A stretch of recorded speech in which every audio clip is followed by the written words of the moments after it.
Do you guys want to watch Skitty's I Hate Tears of the Kingdom video? We'll start it now, and then over the course of, you know, I guess the Tears of the Kingdom a-thon.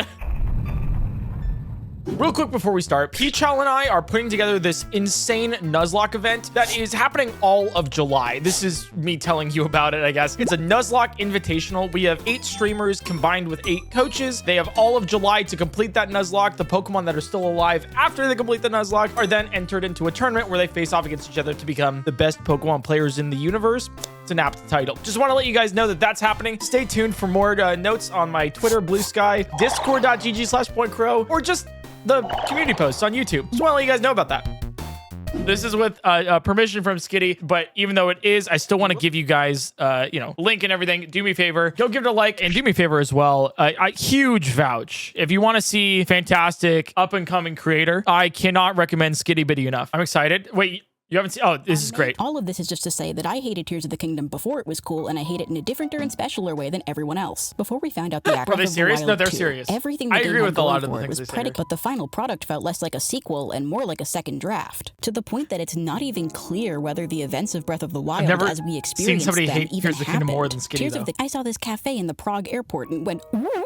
Anyway, this video is made with people who've played Tears of the Kingdom in mind. You're more than welcome to watch this video if you haven't played the game, and I'll be providing context where it's needed. But if you care about spoilers, consider this your warning. Now, without further ado, let's skydive into my critique of The Legend of Zelda: Tears of Me personally.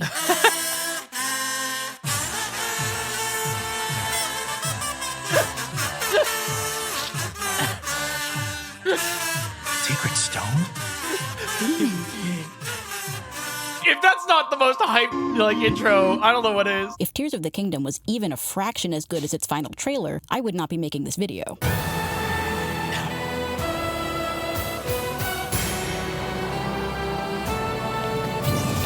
Even the art book that leaked didn't spoil much of anything. My only takeaways from it were that this guy is named Rauru and that there was going to be cheese. Game of the Year incoming?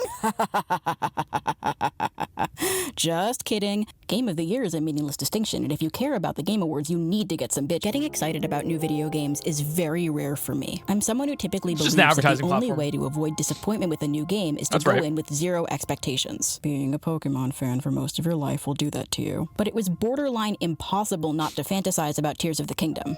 I wasn't one of the people who complained about the combat or the weapon durability back in the Breath of the Wild because era. Tears of the Kingdom is the best. Neither of those things really bothered me. I don't know if you're gonna like this video. I'm neither ashamed nor too proud to admit that I cried watching this intro. For all this game gets wrong, it never misses the mark when it comes to spectacle, accentuated by the game's incredible score. What's about to unfold is disappointing enough to warrant a thesis-length critique, but every time I watch this scene, I'm transported back to the first time I saw it. And that feeling, or even just the memory of that feeling, still kinda gets me. What follows is essentially just a rehash of Breath of the Wild's tutorial. But I'm not mad about it. It was decent for what it was, and the sky as a setting is beautiful. So you talk to a Ghost King, again, go to 4 shrines and get your abilities, again, and then the king disappears while urging you to go save Zelda, again. The Master Sword gets sent back in time, we see Zelda receive it in the past, and it is at this point that the game completely falls apart. In Breath of the Wild, the ghost of King Rome tells you that it would be a bad idea to go try and beat Ganon immediately. The player is encouraged to spend their time getting stronger, whether that's through exploring, completing the shrines, freeing the divine beasts, all of those things or none of them. You can go directly to Ganon, but there isn't a sense of urgency. If there were, there'd be a massive disconnect between Link's goal of defeating Ganon as quickly as possible and the player's goal of experiencing this massive world and all that it has to offer. Yeah, I'm going to be mostly avoiding game design jargon in this video, because if you have to explain every single piece of terminology you want to use every single time you want to use it, it's not a helpful piece of terminology. Having said that, yes, I do know that there's a term for that disconnect, and yes, I do know that it's called ludonarrative dissonance, so you can stop typing. I bring this up because the quest you get at the end of Tears... Say pseudo-narrative dissonance? Or ludo... Wait, I've never heard that word before. Ludo-narrative dissonance. The story told through the narrative elements of the game is different, right, with the gameplay mechanics. That's what Skitty was saying. Okay, cool. Narrative told through the gameplay versus non-interactive. It's kind of like okay, so another example of this is winning the fight but losing in the cutscene kind of thing. Xenoblade style. What is ludo? It's a prefix stand for? Latin for game. Oh, okay, that makes sense. And dissonance obviously being like disconnect, basically. So it's a narrative disconnect in the game. Cool. Find Zelda, a significant departure from Breath of the Wild's Destroy Ganon. Add that the fundamental to the, problem here is that Link, the character, wants to find Zelda as soon as possible, but you, the player, want to around and build cars. Okay. The pretense Tears of the Kingdom gives you for exploring Hyrule is investigating what happened to Zelda by visiting the same 4 regions you visited in Breath of the Wild, all of which are currently experiencing some sort of crisis. There isn't even a mention of defeating Ganondorf until after you've cleared the 4 main temples, and that means your only stated long-term goal for the majority of the game is to figure out where Zelda is and what happened to her, which wouldn't be an issue except for the fact that the player already knows where Zelda is. We know instantly from this scene that she's fine. She's in the past.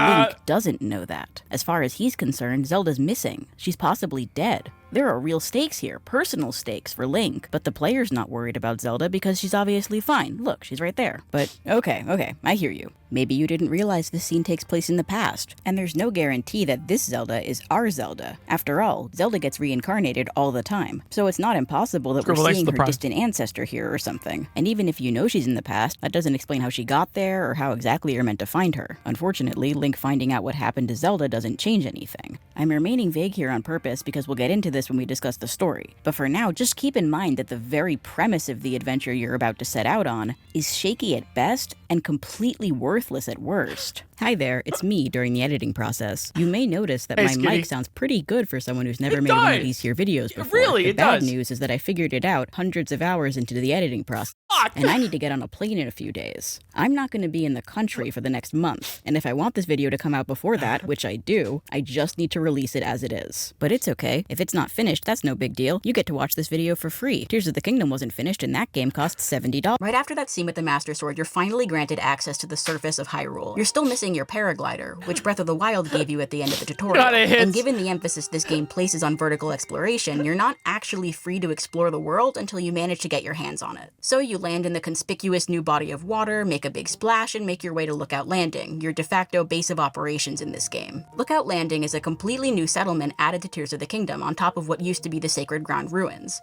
And I don't have much to say about it. My first time playing this game, I didn't even realize this shelter area existed, and it didn't make any difference whatsoever. This location has the bare minimum amount of personality and identity, and talking to the people here mostly serves to fool you into thinking that the characters in this game remember who Link is. Overwhelmingly, when you meet an NPC in Tears of the Kingdom for the first time, even if you already met them in Breath of the Wild, they act like this is the first time you've ever met. And there are weird exceptions to this too. Hudson remembers you because you helped him build Terrytown, but in order for Hudson to have built Terrytown, Link needs to have bought the house from Bolson first, who doesn't remember Link. And even if a character doesn't personally remember meeting Link, are we seriously meant to believe that they don't recognize the guy who saved the entire goddamn world like within the past few years? In a world that has a newspaper? In Breath of the Wild, people were still discussing the champions 100 years later, but people don't recognize Link? Is he Tony Hawk? Even new players know that this is a sequel to Breath of the Wild, so the fear of alienating new players isn't a good enough reason. In the final Tears of the Kingdom trailer, we got a few seconds of footage showing the area with the lights on, and that was it. I knew I had to go there first. So I did. I made my way north until I arrived at the ruins, and what I found there was a Skyview tower. No story, no secrets. There weren't even any monsters to fight, and no, the constructs don't count. Before you try to tell me that actually there is content there, in a sense you're technically correct. You can come back here after you finish the 4 main temples and do some absolutely asinine tasks to reveal like a handful of gemstones, and like what, an amiibo item from Breath of the Wild? Also, small thing, you can actually just clip through the ground, activate that chest, and you're gonna get all 4 side adventures immediately. Which is like, you're glitching the game, blah, blah, blah, but like... My next stop was the Forgotten Temple. At the risk of sounding like a broken record, in Breath of the Wild, this place was super interesting. It took clear design inspiration from Skyward Sword, complete with a massive goddess statue, somewhere that you'd expect to be a site of great significance, but it's hidden away at the bottom of the game's deepest canyon. On top of that, the place was filled with guardians, and the Breath of the Wild art book creating a champion confirmed that the royal family of Hyrule had placed them there intentionally. So what were they there for? What were the guardians guarding? It was one of many areas in Breath of the Wild that was disappointing because there was nothing there, but that still presented some interesting questions for the sequel to answer. I arrived at the temple and, as I had anticipated, I'm so glad here I went first. Along with the rest of the I'm so glad I went here first. And it's maybe there was a handful of low-level monsters sitting around a campfire or like a korok, but certainly nothing that even came close to filling up the massive, now empty rooms. But then I found the giant goddess statue toppled over, and behind her I saw a door leading to a new area. Beyond it was an altar with these pedestals surrounding it. My heart was racing. Was this place going to be the site of some sort of epic story moment later in the game? Were they going to make the Forgotten Temple into an actual dungeon? No. This room exists solely to show you where to find the memory cutscenes. I didn't realize there was nothing here at the time though, so I took what I thought was a W and decided to take on one of the dungeons. It's gonna be a while before we talk about the dungeons in detail, but suffice it to say, I was not impressed. I remember hearing during the build-up to this game that Tears of the Kingdom brings Zelda dungeons back, and I'd like to find whoever started that rumor so I can punch them in the gut for lying. We're gonna pause here. We gotta get back to Tears of the Kingdom. The skitty radicalization is in like 2 minutes. All right, 2 minutes. Beginning with the maze in the sky wasn't much better either. At the end of the sky maze, the chasm leading below ground opened up, and I was instructed to skydive from up high to down below as a test of courage. On my most recent playthrough, my friend was watching me play this part, and she made a great observation. From Link's perspective, skydiving from such a height would probably be terrifying, but the player does this all the time, so it doesn't actually feel like a test of courage. So I skydived down and arrived in a third version of the labyrinth, this one located in the game's hellish underworld, the Depths. It was there that I found a recycled mini-boss from the tutorial island. Yay! Once I defeated it, I was able to activate yet another terminal and was told I'd be granted a rare piece of armor, cloaked in otherworldly evil. The pedestal with the treasure chest rose up from the ground. I went to open it, and... Are you kidding me? This can't be serious. They cannot be serious. The payoff to all of this is recycled DLC armor from Breath of the Wild? I could forgive the underwhelming ground maze. I could forgive the underwhelming sky maze. I could even forgive the recycled boss fight. But this is my reward? Armor that you can't even upgrade? If they were gonna recycle armor from Breath of the Wild, which is already lazy on the face of it, why not the Barbarian armor? That would have made sense. You got the Barbarian armor from the mazes in Breath of the Wild. Phantom Ganon from Ocarina of Time? What does this have to do with this maze, with the Ruler of Owls, with anything? Worst of all, this was just one piece of an armor set, meaning the other two mazes would reward me with the other two pieces. I cannot possibly overstate how disappointed I was by this. This moment radicalized me. I knew in that moment that this game was the worst case scenario for a sequel to Breath of the Wild. And as you can probably tell by the length of this video, I mean that in just about every way imaginable. From here on out, I'm going to be breaking down all of my issues with Tears of the Kingdom in the hopes of finally getting some closure with this game. We're gonna pause here, but dude, yeah. Wait, how could I forget the most important use of recall, making gears spin backwards? This is so cool. I'm so glad they had me do this over and over and over and over again. Recall is incredibly powerful, but also criminally underutilized, and a lot of the puzzles in this game are seemingly set up without taking recall into account. It's very easy to use Ultra Hand to move a platform up for a second, then lower it back down, climb on, and use recall on it. Yep. You can use this to skip all sorts of puzzles, which I've seen a good number of people praise actually. But I maintain that if you peel all the stickers off a Rubik's Cube and stick them back on so the cube looks completed, you didn't solve the Rubik's Cube. The last ability is the only one you don't get as part of the tutorial. It's called Auto Build. By the way, you totally did solve that Rubik's Cube. I agree to disagree. The Blood Moon cutscene is skippable, but only if you press X and then plus, information that's never properly conveyed. That's Great true. Fairies still make you sit through their endless flavor texts, still tell you about set bonuses for the 100th time, and there's still no way to see what materials you need to upgrade your armor without Chat, this going video to visit a cooks, fairy doesn't it? fountain. Let me just like gas Skitty up real quick, okay? This is something Skitty does that proves that they're a good commentator. Because they'll bring up points that you never really thought of, that you're like, yeah, no, I don't like that either. Wait, now that you mention it, like the small things, the very small things. Like, for example, with the Zonai devices that they just mentioned. Like, yeah, no, of course. It's such a small thing where it's like, okay, now I have to just go through here. I have actually genuinely such a hard time recommending Tears of the Kingdom to literally anybody that has is new to video games. I'm like, no, you don't play this game. Maybe Breath of the Wild, but like Tears of the Kingdom, definitely not. And then there's the sages.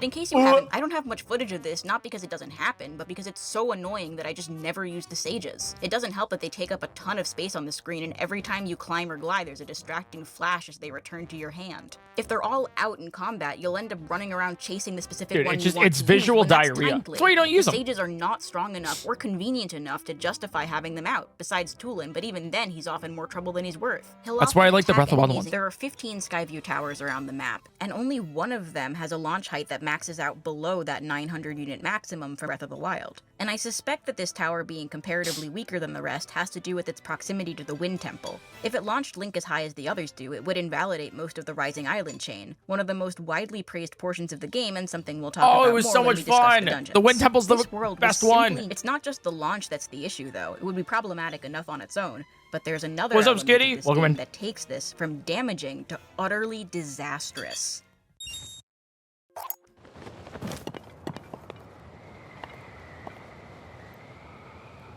Yep. Zonai wings lose altitude incredibly slowly, can be deployed mid-flight, are easy to stockpile, don't consume battery, don't consume stamina, and allow you to cross large distances at unprecedented speed. Their only limitation is that they disappear after 30 seconds, but there's nothing to so much as disincentivize, let alone prevent a player from just pulling out a new one as soon as the old one disappears. If you're trying to get somewhere in this game, there is no reason to walk, run, climb, ride a horse, build a car, engage with the terrain between you and your destination in any way. You have 15 Skyview towers and 32 shrines in the sky, any of which can be warped to at any time, and then it'll be orders of magnitude faster and easier than any other method to skydive down to your destination. Doing anything else is suboptimal. Have you guys noticed that the majority of my 100% so far, I haven't walked? I'm sure we're all familiar with the idea of reinforcement, that rewarding a behavior causes that behavior to increase in its frequency. This is a really good point the they issue make. with rewards is that eventually our brains get used to them. Rats, for example, will initially be super excited about a lever that dispenses food, but eventually they'll get bored and stop pulling it. If they're faced with a lever that only sometimes dispenses food, though, they'll become obsessed with it, pulling it over and over to the point of neglecting their other bodily functions and needs. Gambling! This is the power of intermittent reinforcement. It's why people get addicted to slots or gacha games or checking their phone, or why they stay in unhealthy relationships long after the other person has stopped treating them well. And that is why more than half of the caves in Tears of the Kingdom are empty. This is part. You want to get something off your chest? Is this something you want to tell the class? It was designed as it's the mobile gamification of Zelda, and mobile games are extremely popular, not to mention addictive, especially for people with dysregulated reward centers in their brains, people with depression or ADHD, for example. And if playing Tears of the Kingdom makes you less miserable, then it doesn't actually matter if it's a good game or not. Anything that gives you joy is valuable for doing that, but that doesn't mean it's above criticism. I'll be the first to tell you that Oreos and salt and vinegar potato chips are f***ing delicious, but if I only ate those, I would be very sick very quickly. Palatability is not necessarily an indicator of quality. Small side, I have pounded a full double stuffed box of Oreos before, and I did not regret it. Just to cover all my bases, let's very briefly touch on the wells. There are wells in this game. That's it. You can go in them, there is a reward for finding all of them, but by and large, they're even more empty and worthless than the caves are. That's literally why we go up to a well, grab the well, and leave. I can't help but wonder why stamina is in this game at all. You can bypass it in so many ways. True. Whether it's by landing on a hoverstone, taking out a wing, using food, or even with a fourth example that I can't think of. In Breath of the Wild, stamina was a meaningful restriction because you needed it constantly while moving around the world. It dictated which mountains you could climb, how long you could sprint for, how long you could glide for, and a fourth example that I can't think of. In Tears of the Kingdom, you have the ability to build. That is really good writing, actually. That's funny. Toro complains that he can't open a Zonai chest. The author of these journals talks about not being able to activate this terminal. And we see Koga trying and failing to activate this construct in the abandoned Lanayru mine. But Link activates it no problem. And when he does, the construct says authorizer verified. So there is some sort of verification system, and if Rauru added Link to that system at some point, we certainly didn't hear about it. If Link hadn't gotten his arm taken off, he would have woken up on the Great Sky Island, walked into that room, tried to activate that terminal, failed, starved to death, and the game would be over. In contrast, Breath of the Wild has you use the Sheikah Slate to interface with the shrines, towers, and divine beasts. In that game, it made sense, because all of the technology was made by the same group of people, and all of it was made with the future in mind. The Sheikah shrines were created to test a hero in the future and prepare them for a confrontation with Ganon. The divine beasts were created as weapons to fight the Calamity. You can argue that this is contrived, but at least it's internally consistent. The Sheikah tech was also deliberately placed, and it felt like part of the world. This shrine in Rito Village has its own dedicated platform. This one in Zora's Domain has its own little room, and this shrine looks out over Kakariko Village. There's a little ring of trees planted around this shrine in the Tabantha Snowfield, and I know you remember Magda planting her flowers around this shrine because the internet turned that character beat into the least funny meme possibly ever. In all of these examples, though, the shrines feel like shrines. Places that people visit that are part of their lives in some way. There's like one People place in would particular, rightfully isn't be there? upset if Tears of the Kingdom About recycled the shrines? shrine placements from Breath of the Wild, but these locations just feel empty now. And the new shrines don't feel nearly as thoughtfully placed. Shrine Island doesn't have a shrine on it. No shrine on Shrine Island, and this game costs $70. I'm going through all these examples to illustrate the difference between a world inside a video game and a video game world. Keep this distinction in mind as we move forward, right? because this video game world issue rears its head throughout Tears of the Kingdom, from start to finish, and it's one of the many ways in which this game fails to successfully act as a follow-up to Breath of the Wild. You guys are slowly being radicalized. My ex-girlfriend and I briefly got back together on May 12th, 2023, and I'm sure Oh! Oh god! Wait, what a wild start. Okay.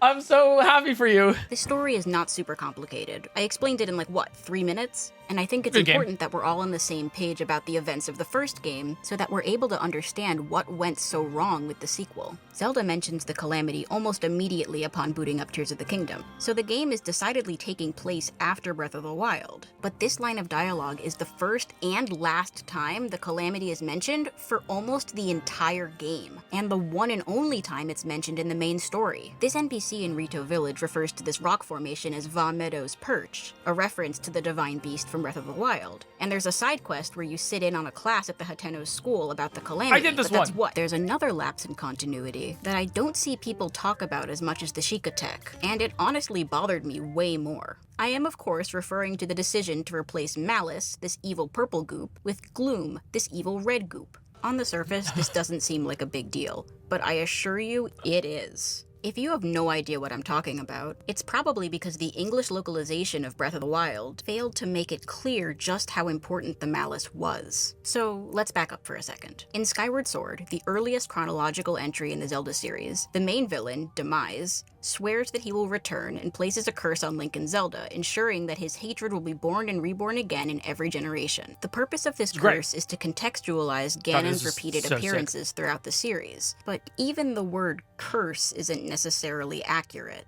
and it removes this scene from its context. The internal name for Malice in Breath of the Wild is actually grudge, more in line with its original Japanese name, onnen. This word is used primarily to refer to grudges that persist after death, and it's the same word that Demise uses when he curses Link and Zelda at the end of Skyward Sword. Malice connects Breath of the Wild to the rest of the series and reinforces the overall mood of the game. We see it all over as a reminder of the corrosive nature of Demise's hatred, the ways in which, even now, thousands of years into the future, it poisons the world. Gloom's Japanese name is Shoki, roughly miasma, and seems to just generally have some vague negative effect on people's health. This is a downgrade of astronomical proportions, but it actually gets worse, because look at what happens when you beat a boss in Tears of the Kingdom. What the fuck? That's definitely Malice. Look at the seized construct, the difference is even more clear here. That is Malice. But like, why? What is it doing here? Malice is never mentioned in the entirety of Tears of the Kingdom, and its only appearance is here at the end of the boss fights. I genuinely do not know what to make of this. Maybe someone watching this video will have some sort of explanation as to what the hell's going on here, but I suspect the answer, when you've disappointed the professional Nintendo fanboys,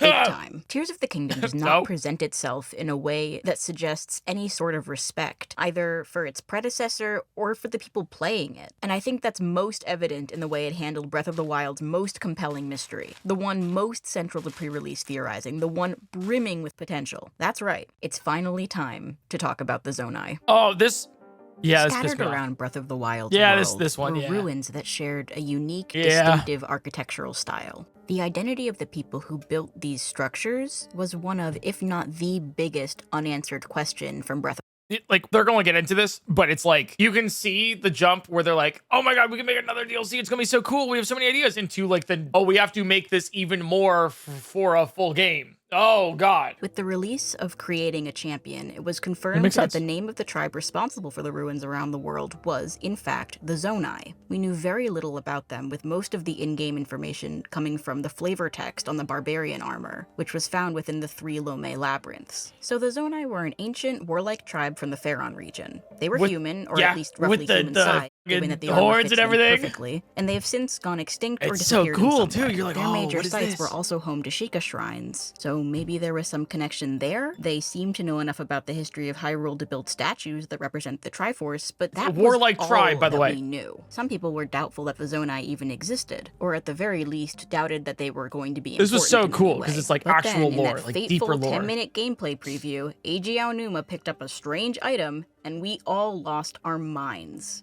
The Zonai were real. The game was about them. The community had been speculating since the very first trailer Dude, that the Zonai I were remember this involved with the trailer. game's story I to was some like, extent, but holy this confirmed shit. that none of the sparse information we got either in Breath of the Wild or Creating a Champion mentioned or even implied that the Zonai were another high-tech ancient civilization. And like, why do this? Why have a second ancient civilization? Yeah, it's just, I know it you just, can't ugh. just put more Sheikah shrines in It the just world. seems copy-paste. They wanted to change up the aesthetic for the new game. I get that. But was Tears of the Kingdom is like the Force Awakens to Episode 4 Star Wars for you guys. Yep. the shrines could, for Star example, Killer base. ditch the technology thing altogether and just be magical in origin. And that seems to have actually been the plan originally. The battery meter was apparently supposed to be a magic meter, something that's nearly ubiquitous throughout the other games in the series. But the devs opted to model the Zonai devices after real-life electrical appliances. The reason that they did this, at least according to them, was so that people would look at something like a Zonai fan and intuitively understand I what agree it with this. was, I agree how with it this. worked, and I mean, these read pretty clearly as a take on modern technology, but we did the whole technology thing 6 years ago. Like, I If do they were agree on trying to making it a create little bit more magical sensible. items This that is took kind of where I visual disagree a little bit. inspiration But yeah. from real-world electronic devices, I think they failed. These don't read as magical to me at all. No, not at all. This is just high-tech nonsense in a high fantasy world. Yes. But okay, I fine. agree with that The part. Zonai were a technologically advanced race of fur. I think doing it in that way was smart on the developer's purpose, because the average person is pretty dumb, and then half of them in existence are dumber. And if you're like, PointCrow, what kind of cliff are you standing on, looking over everybody else? No. I'm basing this off of me, right? Think about how dumb I am, right? I'm using that as the bar, okay? Okay. So I agree with them trying to make it a little bit more accessible that way. However, I agree with Skitty here being like, another technologically advanced high science and a high fantasy is really just kind of the Star Killer base of our Death Star. It's not, it doesn't bring anything new.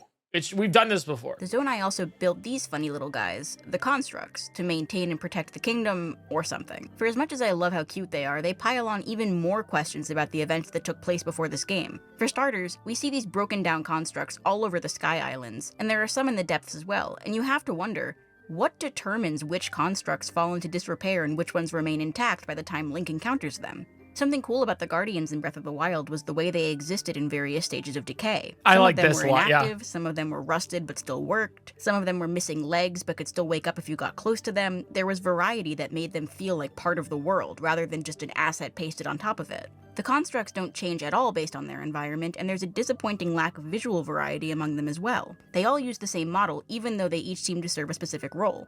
There are ranger constructs, mining constructs, forge constructs, and even culinary constructs on the Great Sky Island. Imagine this guy with a little chef hat. Maybe then Tears of the Kingdom would have won Game of the Year. The biggest problem with the Zonai's integration into the game world is that we have no idea where they lived, what their life was like, how they spent their time, or anything. The thing I love about this Tears video of the Kingdom is just makes like no effort to tell us the how story of these passionate people, Skitty despite is about letting us this. explore the very I feel like Sky it wouldn't Islands be they even like supposedly a created as and good of a once video. inhabited. That's the thing where it's like, theoretically, anybody could say exactly what Skitty's saying here, right? But the thing that makes this so different is just the passion behind the voice of like, God, and it comes from like, it's not even passion, but like, I passionately hate this, which is also there, but like, it's like, I passionately hate it because I wanted to love it so badly, right? It's just like, it's setting up for just so good. And it's just like, ooh, it didn't hit in such a way. So it's like, it comes from love, you know? It's so strange that this game took 6 years to be made on a recycled engine with reused assets, and it still feels this unfinished. Yeah, You don't Skitty's even in the have to chat, by the wonder way, what guys. a mine in the sky would look like, since there's already one on the Great Sky Island. Now that I think about it, there are no forge constructs on Zonite Forge Island.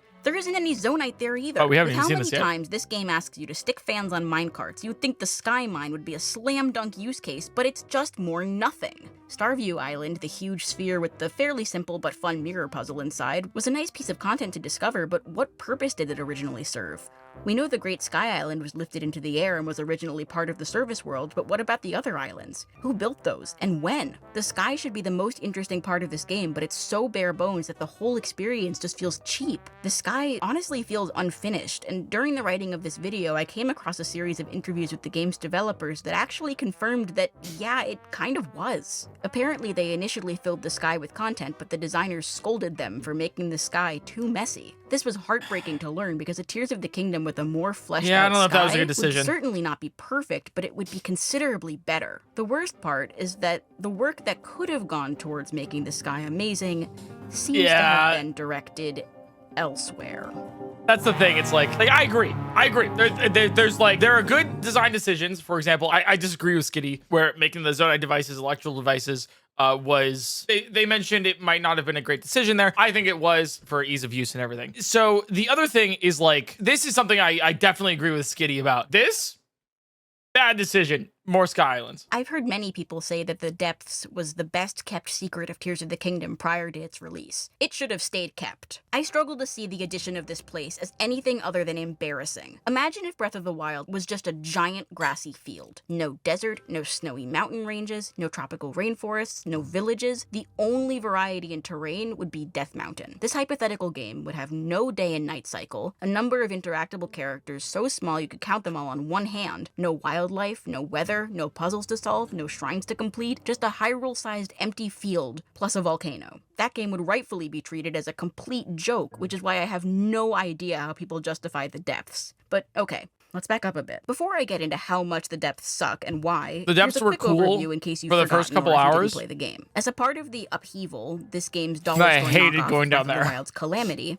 chasms sucked. opened up around Hyrule. Go down any of these chasms and you'll end up in the depths. It's just an so inverted dark. version of the surface world completely I shrouded get the in idea. darkness. It's just Down here, so your dark. objective is- if you haven't played Tears of the Kingdom, it's hard to properly convey just how little there is to do down here. People criticized Breath of the Wild for being too big and empty, but at least Breath of the Wild had shrines to complete, people to talk to, ruins to explore, towns to visit, side quests to do, different biomes to run around in. You get the idea. The depths have none of those things. Look how different the Faron region looks from the Gerudo region, which looks different from the Akala region, which looks different from the Hebra region. In the depths, it all looks exactly the same. Yes. This issue is exacerbated by the solid walls that correspond to bodies of water. You can stand on top of a mountain on the surface and see a landmark all the way across the map, but the presence of these walls means that even with all 120 light routes activated, you'll never be able to see one side of the depths from the other. It's visually exhausting to be down here. Just drab colors and the same copy-pasted assets as far as the eye can see. Like, on the surface, you can find different flora and fauna depending on I where can you do are. GeoGuessr Faron if you for were looking Hyrule because bananas of or these mighty things thistles, that for example. they're If you want mentioning, to find a right? smootherwing butterfly, go to Eldon. Voltfruit, hydromelons, Saflina, those are all common across the Gerudo Can't region. fucking do that They in go the depths. wild. The treasures in the depths don't typically have any real connection to their corresponding surface locations either, and even when they do, there's nothing new. The only new treasure you can find down here is the Miner's Set, and I guess auto build? Everything else is recycled amiibo and DLC items from Breath of the Wild. The depths suffer even more than the sky from that video game world syndrome we keep coming back to. Why are there monsters down here? So you can fight them. Why are these weird ascend spots here? So you can use them to ascend. Why are all these weird Zonai device platforms down here? So you can build stuff. So I have some friends that like aren't very like aware of the streaming world or like haven't played video games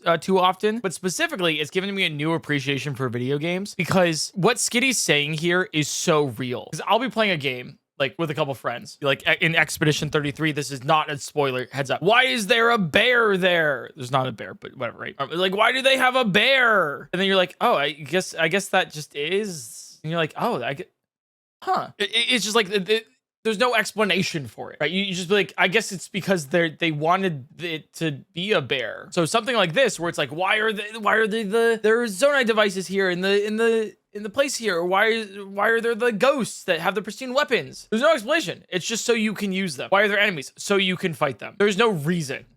And why do you want to do that? And that's actually so important for somebody who plays video games a lot. It doesn't totally matter. It's like, okay, they're there because it's like, it's part of the game, right? Haha. But as somebody who's like trying to get into video games, like maybe for the first time or like not really understanding, you don't understand the patterns of a game. Now everything needs to be explained. That's true. But sometimes things do need to be explained. We should probably talk about the Yiga. This group of vaguely pro-Ganon ninjas was underdeveloped in Breath of the Wild, and not much has changed here. You fight their leader, Koga, multiple times across the depths. And those boss fights are pretty decent, but there's not a lot of substance to them, and his final fight is very similar to the boss of the Spirit Temple, so whichever one you do second is going to end up feeling cheapened as a result. Aside from him, the Yiga have these bases around the depths, but those are never difficult to clear out, and I say clear out, but it's not uncommon for there to only be one member guarding a given base. Literally, oh god, it's so true. Yiga, as opposed to the bulkier and stronger blade masters who only appear on the surface. Once you've defeated whatever singular enemy is guarding the place, you're given some crystallized charges for upgrading your battery, and you're also given a schematic that's saved to your auto build menu, letting you assemble the vehicles the Yiga use. The other place you can find schematics are at the various abandoned mines located under major settlements, including Terrytown for some reason. Terrytown was built from the ground up within the past decade, so what the hell's an abandoned Terry mine doing in the depths? These abandoned mines each have a forge that you can activate to purchase crystallized charges for upgrading your battery, and a construct that will give you a new schematic along with the parts you need to test. Suspension of disbelief only goes so far, am I right? At some point you're like, why is that there? No explanation. Like if you're trying to care about Breath of the Wild at all, why is that? Like why? Oh, was there always a mine down here? And it's like, maybe there was, right? Like with this plateau and it was wiped out. No. It's there because it's there for you to explore. Because the depths have to be inverted. At this point, we've talked about the surface, the sky, the depths. We've talked a little bit about the Zonai and about the air bike, but from here on out, we're going to be talking about the dungeons, the shrines, the story, the characters. This is where shit gets serious. So get ready, buckle your fuckle, and prepare for impact. One of the most integral parts of the Zelda experience, Breath of the Wild had the Divine Beasts, the 4 giant animal robots that were originally constructed to fight Ganon but were corrupted by his malice. Every beast worked in basically the same way. You needed to use your Sheikah Slate to adjust the rotation or position of the beast in order to activate a handful of terminals, culminating in a boss fight with one of 4 almost identical bosses. There weren't locked doors that you needed keys to open, the puzzles were pretty weak, and in general, they went by very quickly. And yet, despite their shortcomings, I kind of love the Divine Beasts. Having these giant corrupted animal mechs that move around the overworld that you need to board and take control of, it's sick. It's fucking awesome. Are you kidding me? But I also understand why people were disappointed, especially considering the precedents set by previous Zelda games, especially Skyward Sword, the game that directly preceded it, which had some of the best dungeons in the entire series. Interviews leading up to Tears of the Kingdom's release suggested that the devs had basically gotten the memo on the Divine Beasts. People weren't happy with them, so they were going to do something that was more in line with what people had come to expect from the Zelda series. That is not what happened. The dungeons in Tears of the Kingdom are pathetic. With the exception of the Lightning Temple, they are all worse than Breath of the Wild's Divine Beasts. I'll be real. At least the Divine Beasts had cool integration with the overworld, a distinctive animal motif, and required you to think about three-dimensional space in some way, through manipulating their inner workings. Also, I liked how they were like active in the overworld. Rather than places you go to, they were also things. I loved that. Like seeing Rudania on the volcano from the distance, you're like, holy shit, am I going to go there? Versus the Water Temple, you're just like, okay. The dungeon the game absolutely wants you to do first is the Wind Temple at Rito Village. Yes. Puro will not so subtly nudge you that way, and the ability you get as part of that quest is useful in traversing the rest of the world. A lot of people praise the lead up to the Wind Temple, the part where you climb up the rising island chain with Tulin, and it's praise I'm willing to agree on. I like it. The moment of flying up above the clouds as the background noise falls away and the light washes over you, and then you skydive into the eye of the storm and the music swells. So it's fucking euphoric. It's I actually love this. What's not spectacular is everything preceding it. Rito Village is suffering from a blizzard, which doesn't seem like that big of an issue. Link's movement isn't affected at all by the blizzard, and even though the bridge to Rito Village is out, this is the race of bird people, yeah? The ones who can fly? I think this issue would feel more serious if the winds were stronger, something Nintendo's been able to do since Mario 2. No, not that one. That one. If the Rito couldn't fly or something, it would make sense that they'd be suffering like this, but this winter weather isn't inhibiting much of anything as far as traversal's concerned. You can still run, jump, climb, and glide like normal, which I think ultimately hurts this sequence. It also means that Tulin's wind power that propels you forward is useful, but not necessary. If you needed his power to steady yourself while gliding in the blizzard, it would underscore the severity of the situation, make Tulin feel like a really helpful ally and not just like a kid you're babysitting. So you get to Rito Village and you wander around for a bit, talk to a handful of characters that don't matter at all, go looking for Tulin in this cave, and complete the Do you guys remember the name of the character that was leading the expedition? Do you guys remember them? They just showed them, actually. It was the black bird right there. All right, some of you guys got it. Hearth. Yeah. Some of you. Tears of the Kingdom has these cutscenes when you finish the All right, we're gonna watch this and we're gonna go back to Tears of the Kingdom. They are, without exaggeration, identical to each other. Here is how every single one of these cutscenes plays out. The sage says their descendant's name. Tulin, my brave fledgling. Your noble little rock. Sidon, my cherished kin. Riju, beloved daughter of the Gerudo. The descendant says, I know that voice. You're the one that's been talking to me. I know That voice. You're the one who's been talking all this time. Yeah. The sage says, yes, I am your ancestor from long ago. I served the first king of Hyrule. I was a warrior and a sage with control of element. Yes, I am your ancestor. from a time long past. I served the first king of Hyrule as a Zora warrior. And the sage who called down lightning.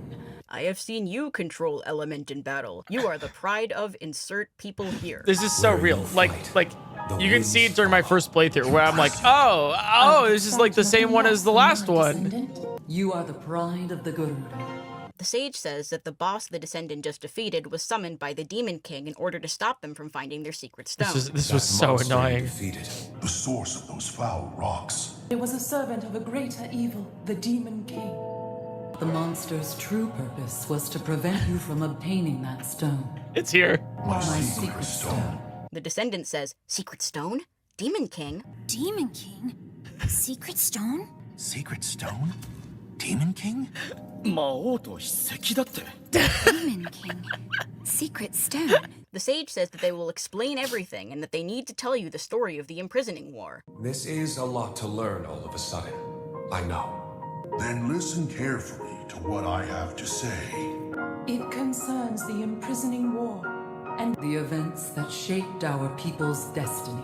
The sage then tells the exact same story beat for beat. In the time of Hyrule's Yes. founding, the Demon King appeared and sought to destroy Sidon has anyone who a couple opposed extra him. lines. Rauru, the first king of Hyrule, along with the Oh, it's sages, extra rose up words. to oppose him. In order to do this, Rauru gave the sages secret stones, objects that amplified their powers. The sages faced the Demon King in battle, stronger than ever thanks to their secret stones, but were no match for the Demon King. In the end, Rauru sacrificed himself to seal the Demon King away, and the descendant goes, So that was the imprisoning war. and the sage says, sometime later, the Sage of Time came to visit, and the destiny of our people was clear. Sometime later. The Sage of Time, one of the 6 sages. came to visit me. And she set the Gerudo on our destined path. Zelda says, The magic restraining the Demon King will be undone. When that happens, a That's noble great. swordsman named Link will oppose him. He needs the help of your people. But and your actually, element. great voice acting. Please, lend him your power. The Demon King will return. The magic binding him will be undone. When that time comes, a noble swordsman named Link will oppose him. You upload a needs video that's help. all 4 cutscenes at once. Lend Oh him my your god. power. The Gerudo's control of lightning. the sage reiterates that the future of their people was made clear to them in that moment. It was clear what part the Rito would play. In that moment, the duty of the Goron people was clear. The course of the Zora's future was clear. The path of the Gerudo was clear. We get it! The Rito Sage of Wind will awaken once more. I'd like nothing more than to smash the Demon King. I swear that when the Demon King returns, the Sage of Fire will awaken again. It would be our honor Good to aid inclusion. the Demon King. I swear to you that when the great evil returns, the Zora Sage of Water will awaken once more. We wish nothing more than to eliminate the Demon King. I swear to you that when the Demon King returns, the Gerudo Sage of Lightning will awaken once more. And the sage says, you may have saved insert town here, but the Demon King is still out there. You've saved Goron City. However, the Demon King Still remains a threat. Then they tell their descendant to fight the Demon King with the swordsman Link. Fight the Demon King. Alongside and the swordsman. This is absolute insanity. Once you've seen one of these cutscenes, you've seen all of them. There is zero variation between them, and I genuinely struggle to understand how the people working on this game found this That's no reason to hate Tears of the Kingdom.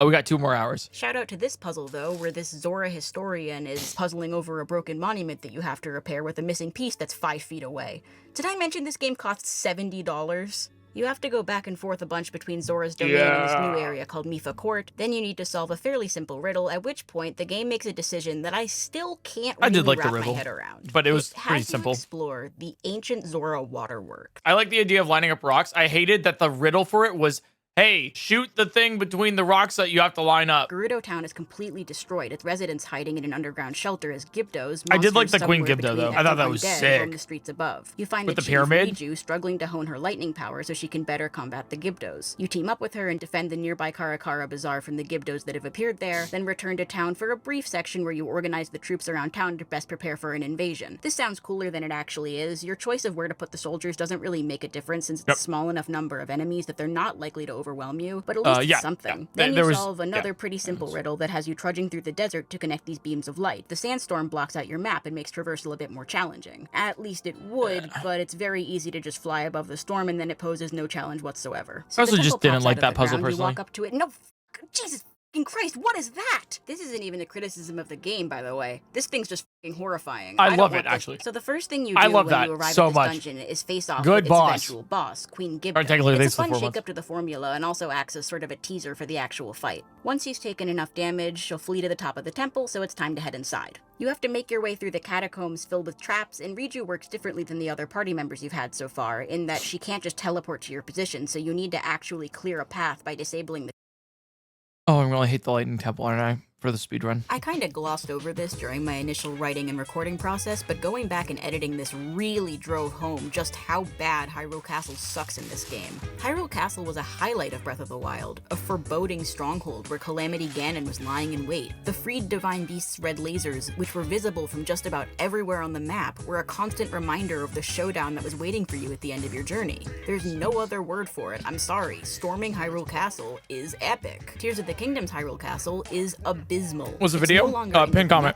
There's no sense of discovery or exploration. I understand that people don't just want to explore the same castle all over again, but then show us new skitty areas. bitty. Show us I hate Tears of the pathways Kingdom. originally obscured by the Malice, or rooms that were rebuilt. Or most interestingly, show us the Astral Observatory, the location of the battle with Calamity Ganon, and yet another giant question mark from Breath of the Wild. Also, why the giant pillar? You have islands floating in the sky. If you're gonna lift up the castle, then commit to it. You just fight scores of the... They're gonna get to this, but like, why did you lift up the castle? We never found that one out. Game. Fight Phantom Ganon, who you've probably already fought by now too, all in search of a Zelda that you absolutely know by now is an imposter. There's no unique boss fight, there's no reason to come back, it sucks. Okay, back to past me. You win in battle but lose in the cutscene, the sages show up just in time to stop Link from getting gloomed again, Ganondorf pieces out, and Riju has the only intelligent thought in the entire game. Hold on. He must not be at his full strength.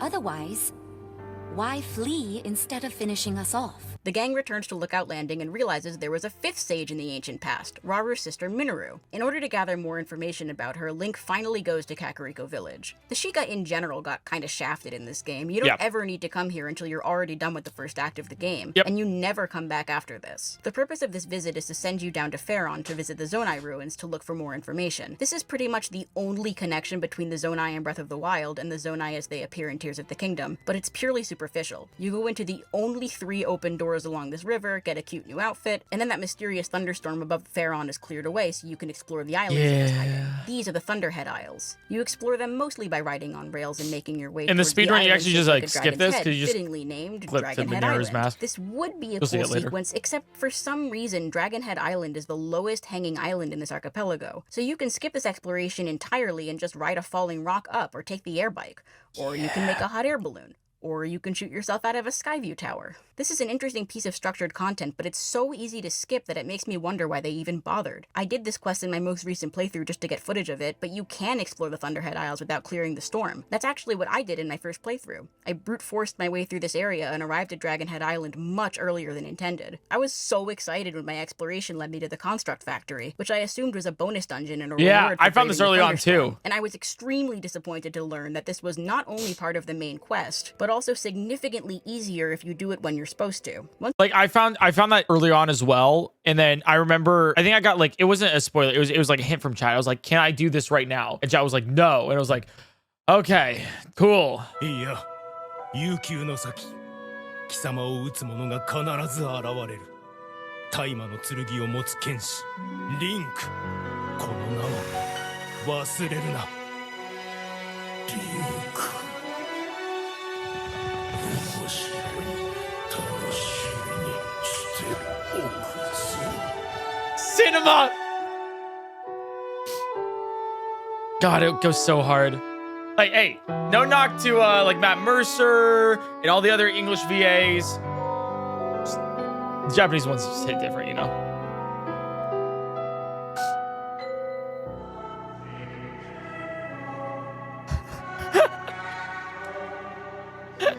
Yeah. I think my favorite scene Minoru of takes her the place on entire the team as the 5th sage. game. The color of the sage abilities don't match up with the color of the regular abilities, though, in the menu, and it makes Skitty, why'd you have to say this? Why, like, what you like a lot of the criticisms about Tears of the Kingdom, so valid. And I can like recognize it and still play the game. Then when you mention this, it makes me not want to. And it's here that I have to ask, why Minoru? All of the other ancient sages passed their title on to their descendants, and I get that Minoru is the Sage of Spirit and can continue to exist until the present day because she was hanging out in Zelda's iPhone the whole time, but there's another option staring us all in the face. Purah. Everything seemed like it was set up to have Purah awaken as the new Sage of Spirit. She's a researcher like Minoru was. She's got as big a role in the main story as anyone else gets in this game. She's even got a little mask that she wears on her forehead. This could have allowed the writers to tie the Sheikah into the Zonai in some way and create some continuity there. And since Minoru's spirit moves on at the end of the game, there's nobody to take up her role. It honestly feels like Nintendo wanted Purah to be the new Sage of Spirit, but like forgot? All of the pieces are seemingly in place to make this make sense, but instead we get an underpowered mech and an undercooked story to go with it. What a mess. There isn't anything like I wasn't really Ganondorf's attached castle to at the end. Minoru You just make your ever. way through the foundation you explored with Zelda in the opening until you make it to the imprisoning chamber. I remember finishing the game our and then discussion of the dungeons in this I don't game even ends.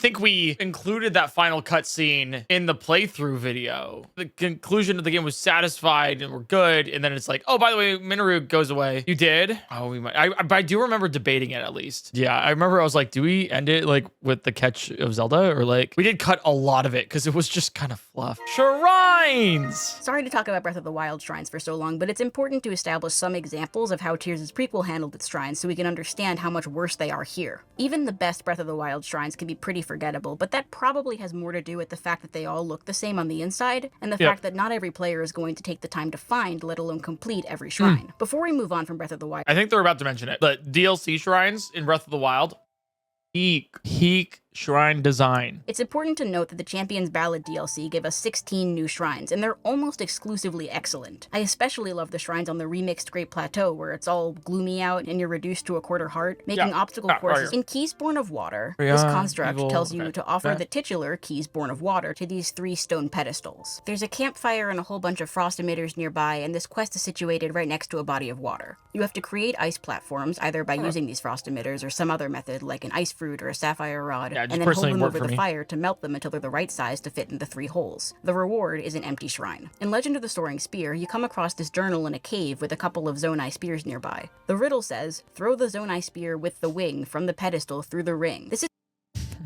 That's what I hated. Oh my god. You can even see in my original playthrough where it's like I'm playing through the game and I'm like, oh my god, they're gonna give us a riddle. And they just like tell us what to do. I'm like, okay, then you just use a spear with a wing and throw it. Cool. There's nothing wrong with having shrines that introduce concepts in theory, but in practice there are 2 main issues. The first is that the player is not guaranteed to use any of this knowledge outside of shrines because the game rarely asks you to get creative with solutions to traversal or puzzles. The small wheel tutorial shrine teaches you to attach a wheel to a rail like this, and that's cool, but you will literally never do this again for the rest of the game. Even if you wanted to, this type of platform doesn't appear in the overworld, so it's not teaching you anything of value. value. The Big Wheel Shrine asks you to think about the physics engine in a creative way with this puzzle, but it's the same issue here. The game will never test you on this knowledge or take it to the next level. This is partially because it can't. Since there's no way to know which shrines players will have encountered, you can't test players on something they may not know how to do yet. This was a problem in Breath of the Wild too, but Breath of the Wild didn't have almost 20 shrines dedicated to teaching you mechanics you either already know about or will never use. The other thing too is like something that peeved me. I get it, it's open world. Something that peeved me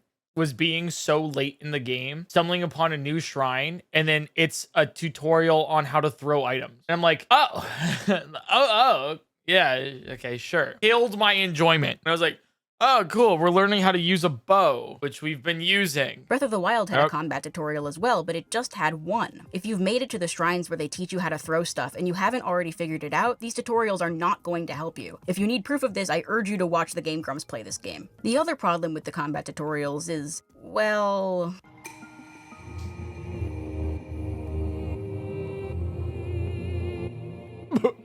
By far the worst offender here is the Sneak Strike tutorial. You might remember that Tears of the Kingdom has just under 150 caves, so hiding shrines inside said caves makes perfect sense, and it could be interesting to comb through the cave systems of Hyrule looking for shrines. At least it would be, but there are two mechanics that work to make this task laughably easy. The first is the Shrine Sensor, a feature that returns from Breath of the Wild that blinks and makes noise when you're near a shrine. Being able to play hot and cold is not a dead giveaway though, you still need to find the correct cave and then figure out where exactly the shrine is. Unfortunately, the depths exist, and it doesn't take long to notice that every shrine has a matching light route and vice versa. Light routes are often the only thing you can see from any sort of distance in the depths. It's not— I will say, I do like that mechanic. I think it was really cool. I understand why you might not, and it does trivialize finding shrines, which is part of the game, exploration, right? I'll put it like this. I think it was really good as a cool, like a realization about the world of like, whoa, this was like so cool that was thought out. But the unfortunate part about that is by doing so, it's like concentrating all of your enjoyment of the exploration to find the shrines into one moment, which makes that moment really powerful, but then all of the subsequent moments, not so much. By cross-referencing the surface with the depths, you will know where the cave shrines are 100% of the time. It's worth noting, by the way, that there are shrines in caves that aren't blessings. 7 of them, actually. It makes the 8 of them that are just flat-out empty feel like cut content. Like they took 6 years to make this game, and they still haven't finished it yet. The highlight in this group has to be the Geotack Shrine in the Elton region. You go through this underground minecart course filled with lava and enemies, sick. And there's something of a traversal task involved. The empty shrine at the end brings it down, but it's more substantial than just following a marker on your map. Speaking of just following the map, up next, we've got a particularly shitty triad. Remember the mazes from Breath of the Wild? They're back, unchanged, and they still reward you with empty shrines. If you remember how to get to the shrines, it's mindlessly easy to just jump into the maze from above and walk straight to the end. This is especially unfortunate in the case of the Akala Labyrinth, because there's this super cool— What do you hope for the next Zelda game? Good question. I hope it's an open world Zelda game where you start with a beautiful cinematic cutscene, and then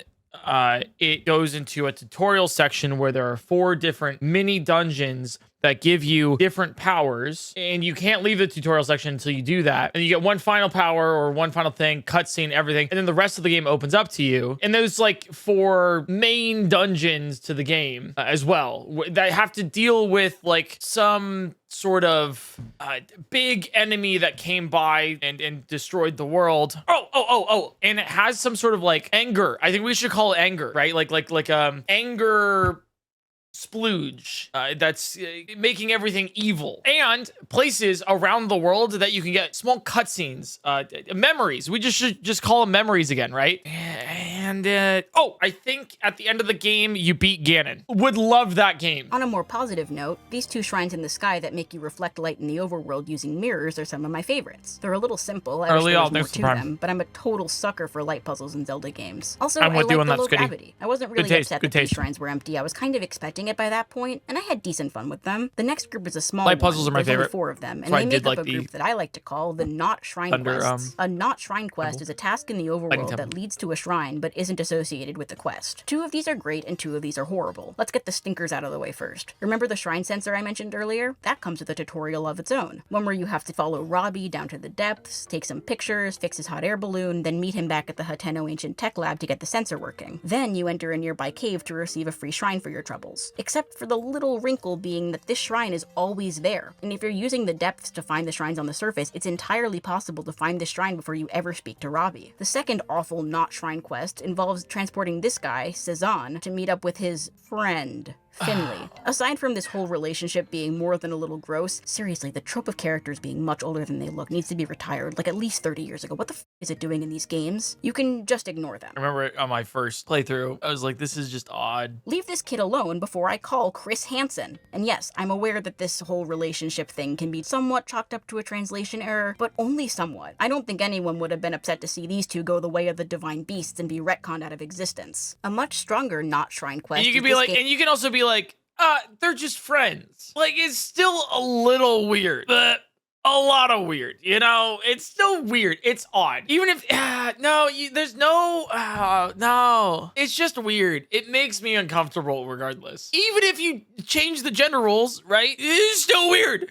Like, no. Throughout the world, you run into these temporary Yiga bases and rescue 3 tailors being held hostage. Each base gives you a piece of the Yiga armor, and when you have the full set, you can enter the Yiga hideout as well as the Yiga Blade Master station, where you can take this exam. The task is pretty simple. Just offer bananas to these 5 frog statues. They're marked on the map, so there's not really much of a challenge in finding them, but needing to stay in disguise makes this task more interesting. The desert is hot during the day and cold during the night, so this mission forces you to think up some other ways to overcome the elements, by cooking, staying in the shade, or, okay, here's the punchline, you don't have to wear the Yiga armor if you're not directly in front of this guy. It's not like in the Yiga hideout where you take off a single piece of the armor and are immediately ambushed and kicked out. There's no penalty for doing this. It's basically just walking around to 5 glowing waypoints and offering a banana. This shrine quest has the same structure as the game's dungeons, by the way. It's not good here either, and at least the dungeons come with a boss fight at the end. This quest just ends with you being let into a room containing a shrine for some reason. It feels very video gamey, but I'm more critical of it being boring than of it being contrived. Something I haven't mentioned yet is that each shrine will have at least 1 treasure chest in it. These often have their own little puzzles associated with them, but they don't ever give you anything good. Even in Breath of the Wild, you'd occasionally find pieces of an armor set, but in this game, the best thing you can get from a chest is like a bundle of arrows, don't ever open those chests. Maybe a big Zonai charge or a battery, maybe a Zonai weapon. It's just always bad. All of these are consumables, and the weapons will break so quickly that it never feels rewarding to find them. I didn't get all the bonus chests in this video, and no, I'm not sorry. I still spent 12.5 hours of my life in the shrines this time around. I did my time. We still have about 70 shrines left to cover. Don't worry though, these can be grouped into categories as well, starting with shrines in which the solution is literally just remembering you have your hand abilities. Shrines like stacking a path, building bridges, and actually stairs don't test your abilities aside from the ability to remember you have Ultra Hand. A particularly egregious example of this type of shrine is building with logs. God, you just Absolutely build with nobody logs. was asking for this. We learned how to build things with logs during the tutorial. Not all of these are bad.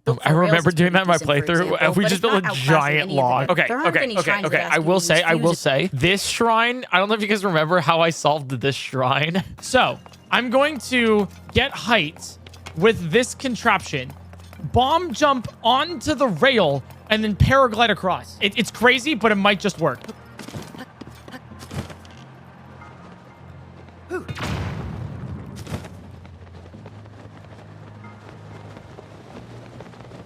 Yes!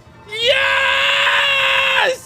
I see now how you solved this one. Like, I understand. There aren't any shrines that ask you to use fuse in a creative way, besides maybe More Than Defense, which teaches you about the sorts of things you can fuse onto your shield. This is bordering on being a tutorial, and it's the only shrine in the game besides Fuse's tutorial where it's front and center, so not a great showing for Fuse. Ascend fares better, but not by much. The shrines that ask you to use it are usually very simple, and the objective is never more complicated than go up. The only exception I can think of is a prone pathway, where you have to hit switches to rotate this giant cube so you can ascend to the top. It's a decent puzzle, but it's still a one-room, one-note situation that you can skip with a rocket shield. Jailbreak is trying to be interesting, and I appreciate it for that, but it is not succeeding. It's too short to properly develop its idea, and that can be said of almost every shrine in this game. Yeah, by far the worst puzzles belong to the just use recall group. This shrine asks you to line up these rotating sections of a pillar and ascend to the top, and that's the entire shrine. This shrine has you hit a switch and then use recall on the shrine orb, and that's the entire shrine. This one is at least found in a cave, and a cave shrine that isn't a blessing is a very rare treat, even if the puzzle inside the shrine feels like an insult to my intelligence. Speaking of insults to my intelligence, possibly the worst shrine in the entire game asks you to use recall to bounce this ball into this switch, and that's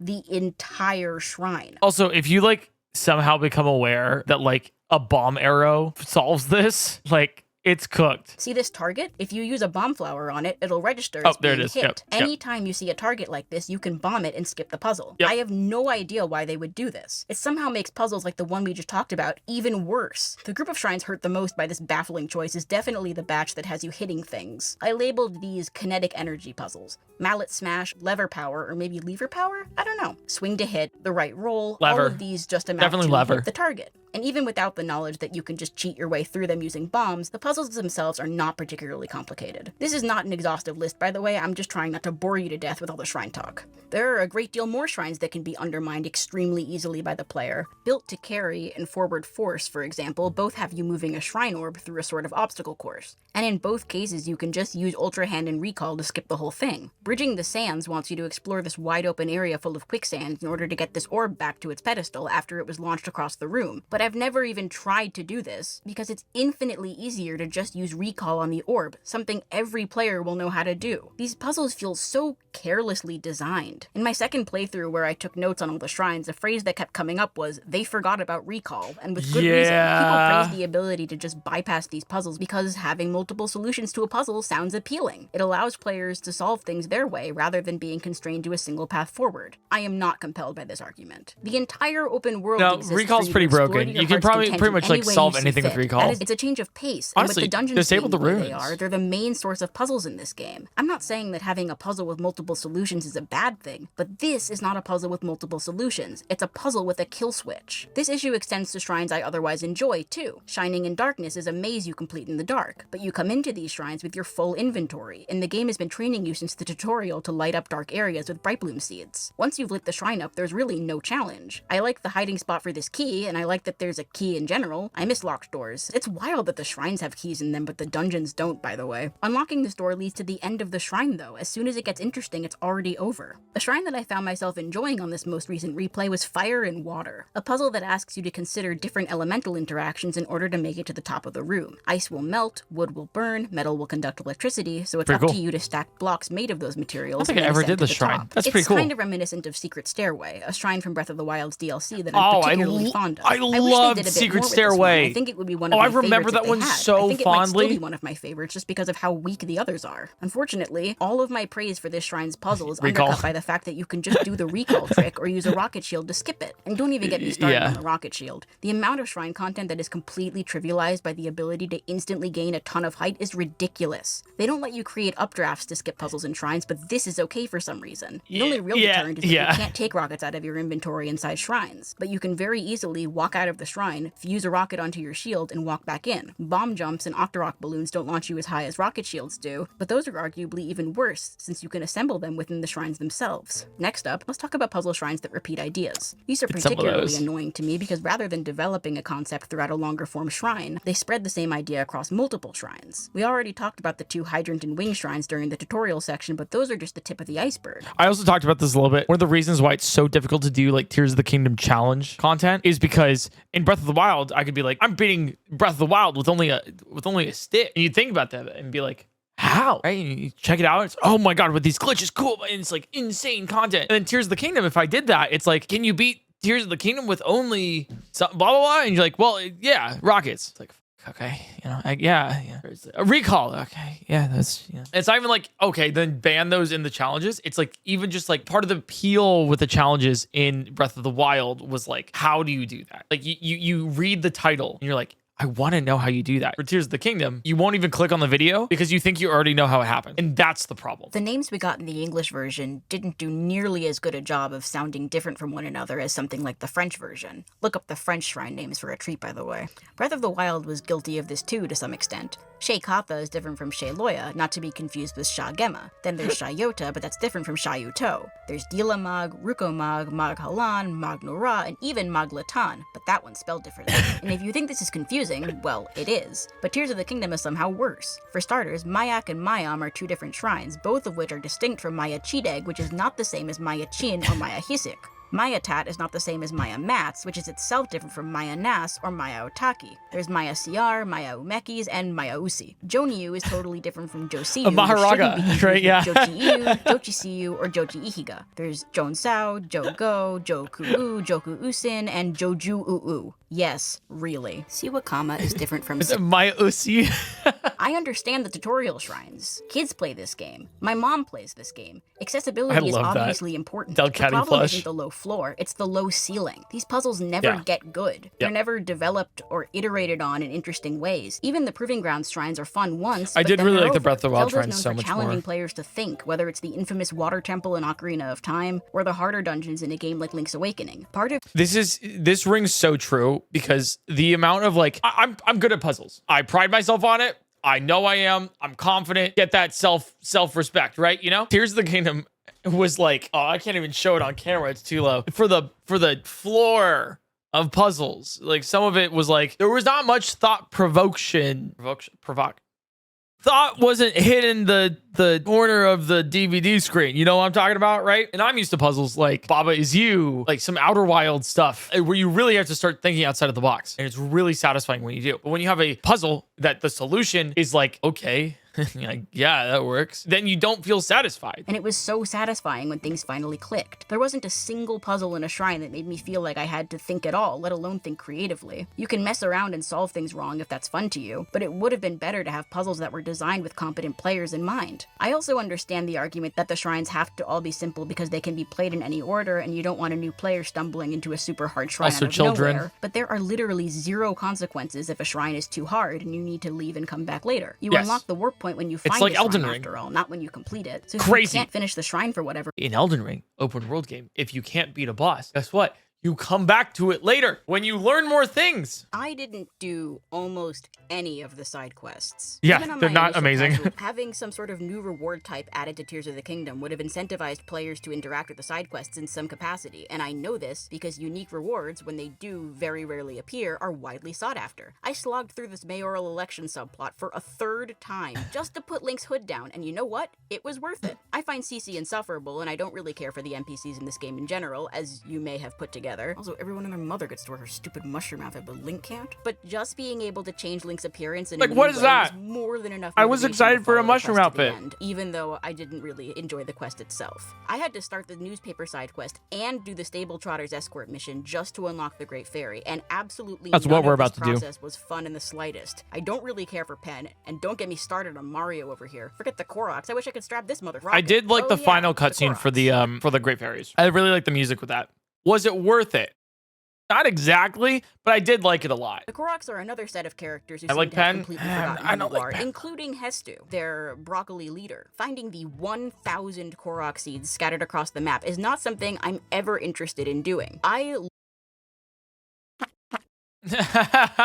Yeah, me either. At some point on your journey, you'll run into this guy, Addison. He's struggling to hold his wooden sign up, and you need to help him by propping it up using nearby materials or whatever you can scavenge. I find him more than a little annoying, but it's a neat little distraction the first time you do it. There's a little wrinkle though, namely the fact that there are 81 of these challenges strewn across the map. This character is copy and pasted 81 times. This repetitive busywork task gets even worse when you realize you can just use a hoverstone to hold up his signs 100% of the time. Something that's not hard to figure out considering the fact that the Water Temple familiarizes players with the device and how it works. Any players who've played the main story will know about hoverstones. And once you figure that out, the solution to every single puzzle is preordained. And then, whenever you do help him out, he gives you 20 rupees, some cooked food, and then one item like a mushroom or a bomb flower flower or a sleepover ticket, so 20 rupees. But he gives you these rewards one at a time, meaning you spend 2 seconds completing this puzzle, and then spend 2 minutes mashing A through all the text boxes. You get a glider fabric if you do all 81 of them, but we already talked about the issues there, and it doesn't change the repetitive nature. We're literally just doing it for a glider fabric. That's the entire reason why we're here. One of the most common talking points when it came to criticism of Breath of the Wild was how rain made you basically completely unable to climb. Oh Tears my of the God. Kingdom gives you the ability to brew sticky elixirs, which, aside from sounding nasty, are supposed to allow you to climb in the rain. The problem is that it doesn't actually work, and you'll still be sliding down the walls, even with the full set equipped. It's only once you upgrade the set that you'll be able to climb in the rain without slipping, because you'll gain the slip-proof bonus. And you'll only have access to the full set once you've already traveled basically the whole world looking for the stables in order to complete the quest in the first place. Yeah. Speaking of upgrading your armor, the Champion's Leathers, Link's signature outfit from this game, or one of them I guess, is one of the best armor pieces in the game. But if you want to upgrade it, you're going to need parts from the Light Dragon. You can only get a dragon part once every 10 real-life minutes, and you need multiple of them per upgrade. This is a nightmare scenario. The idea of playing this game on a current patch without the duplication glitch makes me feel physically ill. I think if I ever... That's why we're doing it before the Switch 2 launches.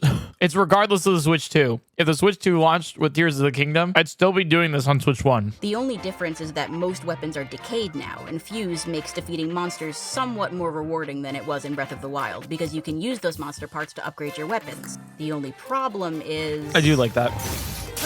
I'm not someone who even had a problem with the weapons breaking in Breath of the No, Wild. I like weapons breaking. In terms of regular enemies, Tears of the Kingdom added Horriblins, Aracudas, Evermeans, Soldier Constructs, Captain Constructs, Like-Likes, Gibdos, and Little Frogs. That initial piano when a Guardian spots you is going to be burned into our collective psyche for years to come. The Gloomspawn theme is freaky using those I don't really care about the hands. Like, they're crazy, but it's nowhere near as iconic. Lost and the charm. Gloomspawn as an enemy is nowhere near as threatening as a Guardian was. A Guardian could see you from a mile away, and it would not stop until I think the thing is, one's melee, one's ranged. Laser. Gloomspawn can't swim, they can't climb walls or trees, and they don't have any ranged attacks. So you can just run to somewhere where they can't get to you. I don't even need to commentate. Skitty's got me. And they'll get frustrated and disappear. Good luck outrunning a Guardian. The Gloom Hands also have a pretty long animation when they first spawn in, and then they notice Link, which gives plenty of time to see them and either figure out somewhere to escape, or a plan for combat, or to just teleport away. The Gloomspawn doesn't have the same element of surprise as the Guardians, and they're so clearly... See? I got you, didn't I? The Gloomspawn are so clearly trying to be the next big thing, and it's just kind of sad. Their lack of ranged options combined with their extreme weakness to bombs means that the best option will always be to just run away and then throw bombs at them. There's never a question of how you're going to fight them because you don't want them to get close enough to you that they can grab you and drain your health. After you defeat them, Phantom Ganon shows up, and he's even more of a pushover than the Hands. He's just a standard duel with someone else in your weight class, and if you've got the Master Sword, it's very easy to make quick work of him. It's always more frustrating than intimidating when the Hands show up, because now you're in for a 2-phase mini-boss fight that's interrupting whatever you were doing before. So, good first impression, but it's diminished significantly by your 10th hour, let alone your 100th. See? Every time. But enough of combat, enough of disappointing dungeons and subpar side quests and shrines. It's time to get into the real train wreck. Let's talk about the story. Like, such a good fake out every time. Let's talk about the story. Link, this edible ain't I understand how someone could enjoy or defend this game as a whole. Despite its myriad flaws, it's fun to mess around in this Hyrule-sized sandbox and build your silly little cars. But there can be no defending the story of Tears of the Kingdom. The story in this game is utter dog shit, and this— You like any part of this? If you laughed at that joke, you are legally required to subscribe. The fact that she can't put her finger on why Ganondorf seems suspicious is a fucking joke. He literally has Ganon in his name. Rauru is a dumbass, but also Zelda's a dumbass. She waits until after Ganondorf has killed Sonia and transformed into the Demon King to think to tell Rauru that she found Ganondorf in the basement in the future. He's still alive. Whatever he's about to do is not going to work. This Zelda is supposed to be smart. That's like her main character trait. This whole conversation they have in the garden teaches us absolutely nothing new about this world or its characters, and its inclusion just makes me more aware of how many chances Zelda had to say something about Ganondorf and didn't. If she wanted to help Rauru and Sonia so badly, why won't she tell them this crucial piece of information? Ganondorf has this massive samurai sword in Memories 4 and 5, but I guess he doesn't need it because he kills Sonia by just straight up punching her. If Zelda and Sonia knew this was a setup, why didn't they loop Rauru in? He doesn't show up until after Ganondorf has already transformed into the Demon King, and something tells me it may have been useful to have him around. This stupid face deflates whatever tension existed in this moment. I am 100% sure that the reason this is in the game is so that people could make memes. I actually disagree about that, but you know. We hear about Ganondorf's conquest, but we never really see it. We get a few seconds of it in a cutscene near the end of the game, but this is a lot of tell and almost no show. Zelda still doesn't say anything about Ganondorf surviving. Small thing. Why would you show that he has like a badass horse, and then Ganon's horse in the game is different? Where the f is that? Zelda finally tells Rauru about Ganondorf still being alive in the future, and Raru's like, it'll probably be fine, despite that attitude being the exact same one that got his wife killed a handful of scenes ago. I don't have a criticism here. This scene goes f***ing crazy. This is Kino. This is everything. This goes hard. I have no notes. I do have a— Literally, like, actually, Pete, is really good. Also, I just want a heads up. Even though I agree with like 90% of this, 90% of this and everything, I still cried at the last cutscene, right? Because there is like, you can take all of this and then really suspend your disbelief, and then okay, there it is, right? Regardless of the plot holes, I did enjoy it. I don't really have a desire to find anything deeper because there really isn't. It's just very surface. It's very video game thing. So I loved that for that, but you can't go deeper because there is no deep.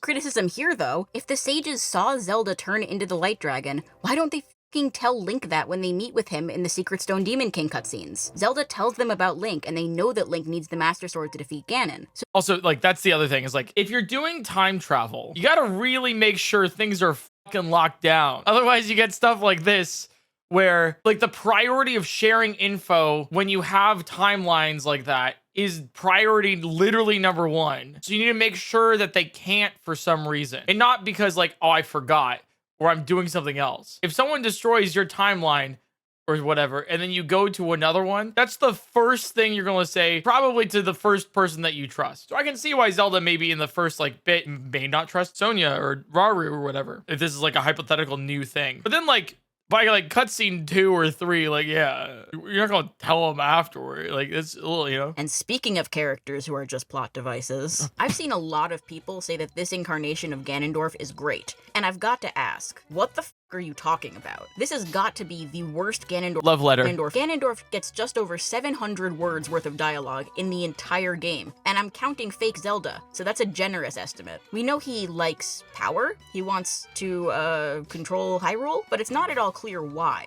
As Rauru says, he's already the king of the Gerudo. We get the sense that he has some sort of beef with the Zonai just based on the throne room scene, but that's never gone into. Worst of all, he has no relationship with Link or even Zelda, really. The only reason he knows who Link is because Rauru talks about him in the last moments before they're sealed away. And every time he talks to Link, it's related to Rauru. Like, Rauru placed his faith in you. Or, it seems there is more to you than the power Rauru has gifted.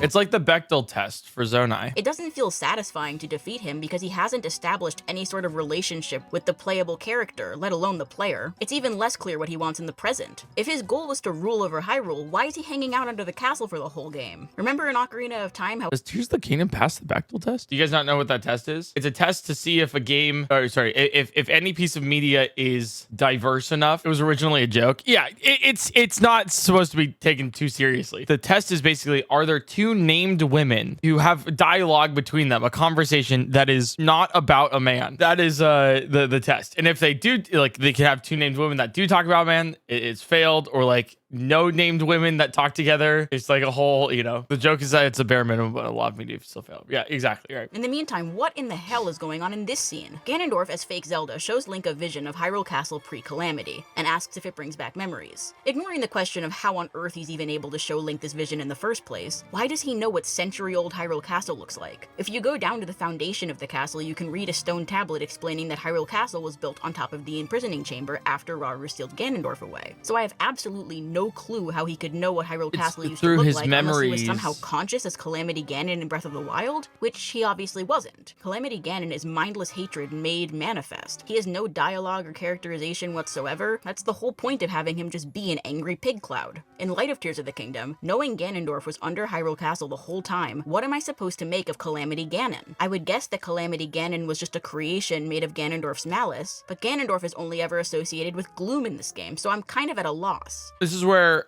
I suspended my disbelief and I was like, okay, Calamity is like, I made Gloom and Malice equal to make it make more sense, basically, where it's like he was always locked underneath, and then that is just his manifestation of like, I'm getting released, you know, kind of thing, right? It's not semantics, but it's like, if you want to go by the accuracy of what each are of Gloom versus Malice, then like actually, then yeah, it literally doesn't make sense. But if you need to write fan fiction in a YouTube comment to explain the basic mechanics of how this game's villain works, then the game is not well written. Shouts to the people saying Gloom is concentrated Malice. There's nowhere in the game that it says that. That's fan fiction.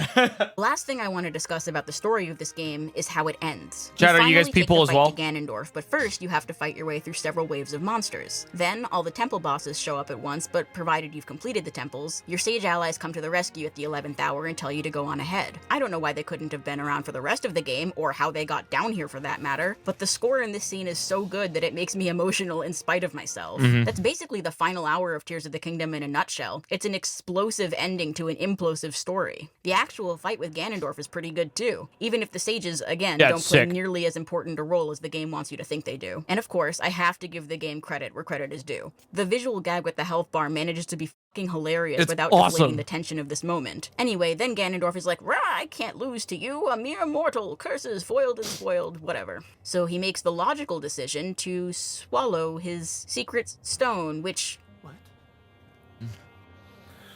What? Fujibayashi. You listen to me right now! If Ganondorf wants to rule Hyrule, chowing down on his fancy rock seems like maybe not the best way to go about that. I kind of disagree with this statement here, because I took it a little different of like, he's being killed, defeated by Link, and the only way that he can actually now survive and maybe wreak some calamity is by doing that. So I kind of actually just full disagree with this point here. Like, I get it. I get where Skitty's coming from, but I don't think that's where it is. Personally. Also, he says he'll throw away everything to beat Link, but first of all, why? Is this rivalry of 2 minutes really so intense? It's just more like, I think he's just like on death stories kind of thing. And second of all, how does he know what's going to happen when he does swallow the stone? This creates a cool set piece for the final battle, but it makes no sense if you think about it for even a second. And it makes that part's feel like even less of a real character, because his actions here make no sense. Okay, I'm gonna take a short break from complaining for a second to say that this sequence rules. Oh, it's so not sick. Particularly difficult. It's more of a flashy send-off to the game's main story than it is an so involved sick. fight, but that doesn't really bother me. It's like my favorite part of the game. Flying through the skies of Hyrule on your dragon girlfriend and beating the shit out of this goofy-looking wiggly worm is everything I've ever wanted, and you know I have to put a word in for the music.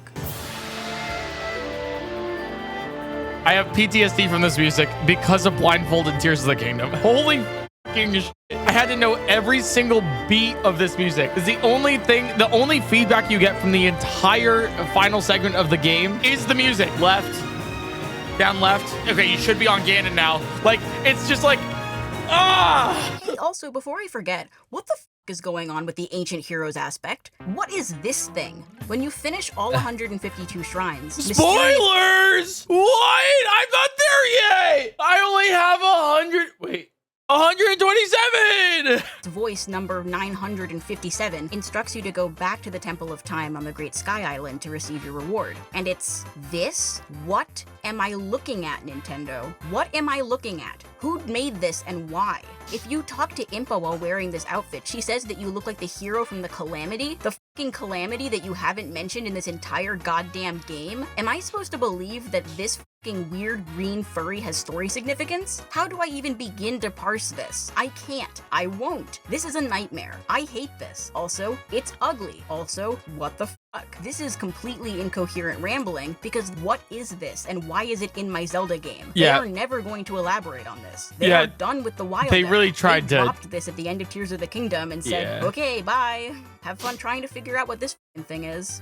So this is how Skitty would fix Tears of the Kingdom. The ability to bomb the targets in the shrines will be removed, and ideally, you won't be able to bring materials with you into any shrine, my speed not running! just the proving grounds. Cave blessings are replaced with harder content similar to the Blue Flame or Trial of Power shrines from Breath of the Wild. There will also be a new sudden death type shrine where Link is reduced to a quarter heart, similar to the Obliterator challenge from the Breath of the Wild DLC. The delay when using the quick menu is removed, and the ability to scroll through with the R, L, ZL, and ZR buttons is restored. I actually have some insight to this, why they have the delay there. Yeah, it's because of shield clipping and all that stuff, right? That's why they introduced the delay. It was to patch out that glitch. You can find blank schema stones in the depths, effectively letting you upgrade the number of favorites you can store in auto build, as well as giving your builds names. Sleeping in the Melania bed will now let you talk to him to upgrade your horses from any stable. The final boss will no longer automatically give you the Master Sword, and defeating the Demon Dragon without viewing all the memories will result in a bad ending, where Ganondorf is defeated but Zelda remains a dragon.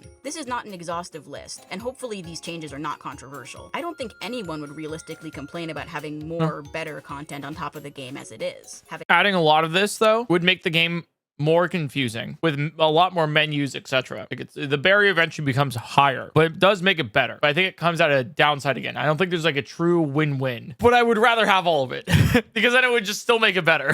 Imagine the reveal that the Zonai originally came from the depths. Maybe the depths were originally a lush subterranean world, but the Zonai's technology drained it of its natural resources and left it in the state that we see it in. That would explain why there's nothing of substance in the sky and why there's random Zonai stuff all around the depths. Say that the Zonai created the Sky Islands as an alibi to hide the truth of their past. There's nothing up there because it's all just for show. And pause, let me go one step further, okay? Imagine a world in which this somehow affected Ganondorf and his life in the very, very far future, or like the Gerudo, and there's like more knowledge about what that's going on there. And that's why he's so angry about the Zonai, and that's why he wants to become the ruler so he can change things. But he's doing it in the wrong way. He's being super destructive. And that gives like a, he's still evil, but he's doing it for the right reasons. And then the Zonai are trying to do good, but because they did it in the past, that makes that they're good, but there's a little bit of a undertone there. Dynamic. Just get rid of the depths. Get rid of them. Nah, way more stuff in the sky and have the subterranean layer show you a map of the caves that you I disagree with that. I do like the depths idea of the inverse. I'm attached to it, maybe unhealthily. This is going to be a big rework, right? I think you really make more in the depths. Like you had like full biomes. Also, I think you have like another layer of the subterranean, like with the caves. It's really annoying trying to find your way in caves when you don't have a map. I'm not the first person to say this, but making it so that you can upgrade the number of meals you can carry by doing quests would make quests more rewarding and would also make food a bit less game-breaking. Fusing materials to weapons will now work like fusing weapons to other weapons, where the material breaks once its durability is used up. This would make the base weapons last a lot longer, as the durability would effectively be reset every time you attach a new part to it. This would be especially useful for mining. You could just keep fusing. Oh, okay. I get it. I'm not for me. I don't think this is a change I would make personally. Reset every time you attach a new part to it. Although I do like the durability. I do personally like durability. But fuck mining. Skitty's so right about this. Dude, stop giving like 15 breakable rocks in a row. It's not fun. It's genuinely not fun gameplay. So, in conclusion, I think Tears of the Kingdom sucks. The obvious question then is why I spent literally hundreds of hours making this video. And we'll get to that. But first, I want to respond to a criticism that I'm sure a lot of people will have for this video as a whole. My issues with Tears of the Kingdom stem almost entirely from what it isn't. The missed opportunities, the gaps in the storytelling, the failure to iterate on the vision that was roughly sketched out by Breath of the Wild. All of this is refusing to look at the game as its own unique work of art. In order to judge it fairly, some might argue, I'd need to take a step back from my own biases and appreciate the game for what it is. This is an argument that I'm intimately familiar with because it's one that I make all the time about Breath of the Wild. Plenty of people were disappointed by the lack of compelling rewards, the short and overly simplistic dungeons, the hands-off approach to the story, the final boss, and the list goes on and on. I agree with most of the criticism Breath of the Wild has received, but that's never stopped me from loving the game. And if that's how you feel about Tears of the Kingdom, then more power to you. I genuinely understand where you're coming from. The difference to me, though, is that Breath of the Wild was Nintendo's first attempt at an open-world Zelda concept. Comparing it to previous entries in the series wasn't productive, since Breath of the Wild set out with a different set of goals from its predecessors. It was determined to break away from the things that had defined the series really since A Link to the Past. But then you have Tears of the Kingdom, a direct sequel set in the same exact world, with the same map, same pre-established cast of characters, same gameplay loop. The foundation was all there already. I've heard people compare Tears of the Kingdom to Super Mario Galaxy 2, and on the surface it's a comparison I agree with. Both are basically just more— I'd compare Tears of the Kingdom to Majora's Mask, where Breath of the Wild's Ocarina of Time, except it's as if Majora's Mask didn't have the 3-day cycle, or Majora's Mask, and it had a trumpet instead of an ocarina. What I'm trying to say here is like, imagine if it's Majora's Mask, but you take away Majora's Mask, and then that's what you have.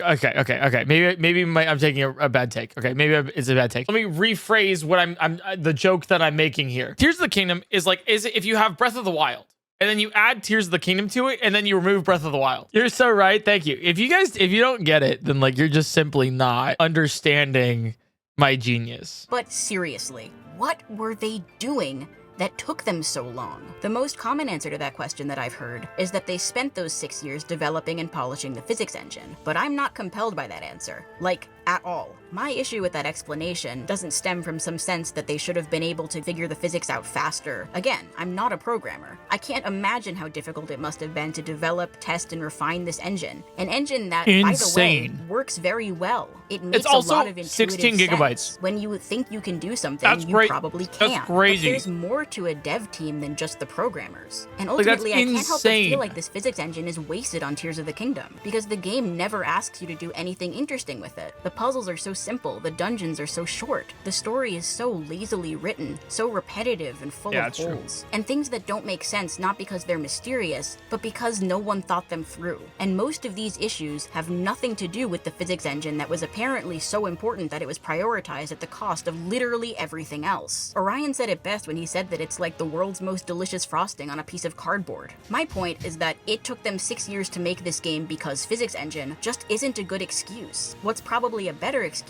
is the pandemic. If the game missed out on some crucial development because of COVID, first of all, same, but second of all, if the game isn't finished, delay it. I would have been happy to wait another year for a Tears of the Kingdom that felt finished. After all, as the saying goes, a delayed game is eventually good, but a rushed game is forever bad. Nintendo has a market cap of $63 billion. They had the time, resources, talent, and experience to— There's a slight fallacy there. Actually, probably not the figure you want to use, but I see what you're saying here. The point remains. Speedrunning this game takes ingenuity, discipline, and a whole lot of skill, but that's not because Tears of the Kingdom was set up with speedrunners in mind. If anything, patching out the most useful glitches and making a 5-minute unskippable intro cutscene has kneecapped a lot of people's interest in speedrunning this game. But people are still gonna do it because people are crazy, and also awesome. If you got super attached to these characters and to this world, I'm happy for you. But the things we love about Tears of the Kingdom don't come from the game, they come from us. I've never completed any percent run of Tears of the Kingdom, by the way. That makes it special. It's okay to enjoy it. I don't plan on it anytime soon. I would never argue otherwise. But just because you enjoyed a game doesn't mean that the game is good. And it also doesn't mean that we can't demand better, especially when these games mean so much to the people who play them. The opposite of love isn't hate, it's indifference. Skitty, all I'm hearing right now is that you love Tears of the Kingdom. Even though I was so disappointed by it, because I care. Because deep disappointment is the direct result of hope. I want to see this is what I'm taking away from this video. And for all that I hate about Tears of the Kingdom, it's still a Zelda game. And I love Zelda games. I've always loved Zelda games. So I guess I'm part of the problem. But isn't that kind of what life's all about? Same. Even when things are shitty or disappointing, frustrating, or meaningless, we go on living. We keep playing, analyzing, understanding, and even having fun. And that's why so many people loved Tears of the Kingdom. Because the most important part of the game, the thing that brings life to this dead, recycled, exhausted world, is the person playing it. The game still sucks, though. Beer cinema! Thank you so much for watching this video. I'm legally obligated to tell you to like, comment, and subscribe, but honestly, I'm just thankful that you managed to sit through this whole thing. Congratulations! You listened to hours and hours of deranged ramblings, because hell hath no fury like a Zelda fan scorned. I'm sure there's something that I didn't mention that I'll remember as soon as I hit upload. I've come to peace with that. It's going to be okay. I'm so thankful to the people who encouraged and supported me throughout the process of making this video, especially the long list of people who had to listen to me foaming at the mouth rambling about this game for the past year. Sorry, and also thank you, and I hope it was worth it. This video was my first attempt at ever making a long-form video essay like this, or really making long-form content in general, and it took me almost a year to make, so if you're wondering when my next video is coming out, I have no idea. But there will be a next video, so stay tuned, and thank you again for watching.